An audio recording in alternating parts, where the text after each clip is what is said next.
Good morning and welcome to Sukhothai. We finally made it to the historical park, and regular visitors will know that I tend to call these hysterical parks, but this one is anything but hysterical. It is huge, absolutely huge. This is Wat Mahathat, which is kind of the center of the whole complex. And to get here I must have passed 20 to 30 similar places, and I would think in total there must be more than 100 temples. It's extremely impressive. And the place is actually swarming with tourists, but you don't see them. There's one or two people in here, and I literally mean one or two, and they're all going around on bicycles or in golf buggies, and they're all staring at their phones, and there's nobody actually inside looking at the temples. I'm not sure why they're here. Anyways, we're going to spend the morning. I think probably the morning will be long enough because eventually it will get same old, but I tell you, there's a lot of temples like this. Very, very impressive place. So I'm just going to grab the camera and we'll start walking around. So Sukhothai is the original capital of Siam. It dates back to about the 13th century. Further south is Ayutthaya, which was very similar to this and also later became the capital. Now, most people go there because it's closer to Bangkok, but they don't seem to realize, or maybe they don't care, that Ayutthaya is relatively new. And of course I mean relatively. Most of the temples, which were of a similar age to these here in Sukhothai, were destroyed by the invading Burmese army in 1767. And since then they had to be rebuilt or renovated. No one's quite sure why the Burmese army bypassed Sukhothai, leaving all these temples standing, but the theory is that the commanding general had accidentally deleted the GPS app from his iPhone, so they were a bit lost. Well, that's the theory.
Well, I'm sure we haven't seen everything there is to see at Wat Mahathat because it's a very big area.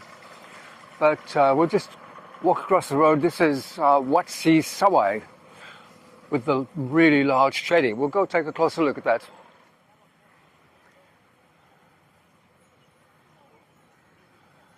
I think compared with some of the chedis we've seen in Thailand, this one is remarkably well preserved. Okay, just one more before we head back to Bert. This is Wat Mai, which I'm pretty sure means new temple. Although it doesn't look very new, does it? Maybe it's 14th century.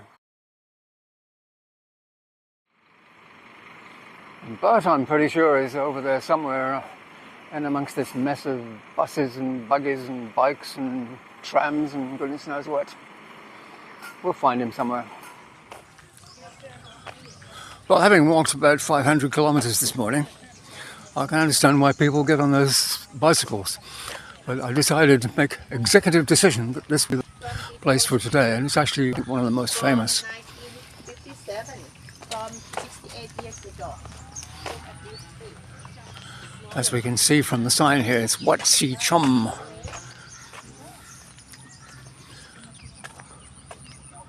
Somewhere I have an aerial photograph of this because you can look down through the top onto the Buddha statue, so I'll see if I can dig that out. I thought about getting some aerial footage here and the other places, but there's actually far too many people around.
So I hope you enjoyed the fairly short visit to Sukhothai Historical Park. The place is not the way I remembered it. Every part of it seems to be fenced in, and you have to pay money to go into each of the individual areas. It used to be fairly open. I remember the last time I just drove to this place and took some aerial photographs.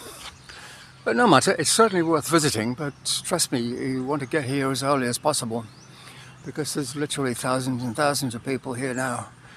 The last place I was at, I watched 30 busloads of people roll in at the same time. So, for now, we're going to say it's goodbye from Bert, and it's goodbye from me. Goodbye. Oh, and now it's raining, so definitely a good time to wrap this one up.